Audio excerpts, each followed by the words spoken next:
Asia foods ఉన్నాయిగా. వీరు లోకం మూలమూలల నుండి సింగిల్ ఆరిజిన్ స్పైసెస్ వెతికి తెస్తారు ప్రత్యేకంగా మన కోసం. Asia foods, purity in purpose.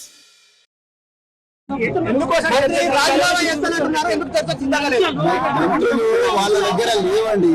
వాళ్ళు పూర్తిగా 2000 కోట్లు మెక్కి ఉన్నారు.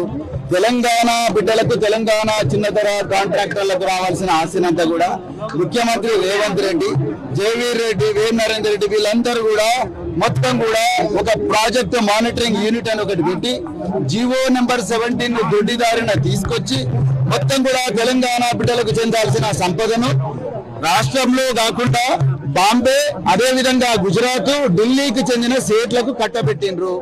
మీరు గౌరవ హైకోర్టు ఎన్నో జడ్జిమెంట్లు ఇచ్చినా కూడా, ఎన్నో నిర్దేశాలు ఇచ్చినా కూడా వాటన్నిటి తుంగలో తొక్కి రాత్రిపూట దొంగతనంగా మొత్తం కూడా టెండర్లు విడిచిండ్రు. కేసీఆర్ గారి సమయంలో ఈ విధంగా జరగలేదు. కేసీఆర్ గారు 10,000 మంది తెలంగాణ బిడ్డలను కాంట్రాక్టర్లుగా తయారు చేసిండ్రు. ఈ సంపదను ప్రజాస్వామీకరించారు. ఈ రోజు రేవంత్ రెడ్డి గారు మొత్తం కూడా ప్రాజెక్ట్ మానిటరింగ్ యూనిట్ పెట్టి దొడ్డిదారిన జీవో 17 తీసుకొచ్చి మొత్తం కూడా 1000 కోట్ల రూపాయలు తిన్నారని మా డిప్యూటీ ఫ్లోర్ లీడర్, మాజీ మంత్రి హరీష్ రావు గారు ఆధారాలతో బయట పెట్టారు. మాకు తెలిసిన ఆధారాలను కూడా మేము తీసుకొచ్చి, నేను, కొప్పుల ఈశ్వర్ గారు, గెల్లి శ్రీనివాస్ యాదవ్ ఈ రోజు సోమాజిగూడలో మేము వెయిట్ చేస్తాము అని చెప్పి మేము వారం రోజుల క్రితమే చెప్పాము. ఈరోజు బహిరంగ చర్చకు పిలిచింది వాళ్ళే.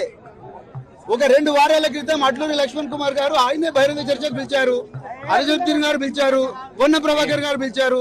అందుకొరకు అది స్వీకరించి మేము వారం రోజుల ముందరనే సోమాజిగూడకు వస్తామని చెప్పాము. నిన్న రాత్రి తొండి చేసి వాళ్ళు ఏమన్నారు, లేదు మేము సోమాజిగూడ గ్రామం హరీష్ రావు గారు వస్తేనే వస్తామంటే హరీష్ రావు గారు వచ్చారు. ఆయన సిద్దిపేట ప్రోగ్రామ్ బంద్ చేసుకొని వచ్చిన తర్వాత మేము సోమాజిగూడ కాదు, మీరు గన్ పార్క్ రమ్మన్నారు కదా, మేము గన్ పార్కే వస్తున్నామని చెప్తే ఇప్పుడు గన్ పార్క్ పోదామని బయలుదేరితే ప్రజాస్వామ్యబద్ధంగా జరిగిన అన్యాయాన్ని, తెలంగాణ బిడ్డల నోట్లో మట్టి కొట్టిన వైనాన్ని తెలంగాణ పిల్లలకు తెలియజెప్పడం కోసం శాంతియుతంగా ఆధారాలతో సహా మేము పోతుంటే మమ్మల్ని పోనివ్వడం లేదు.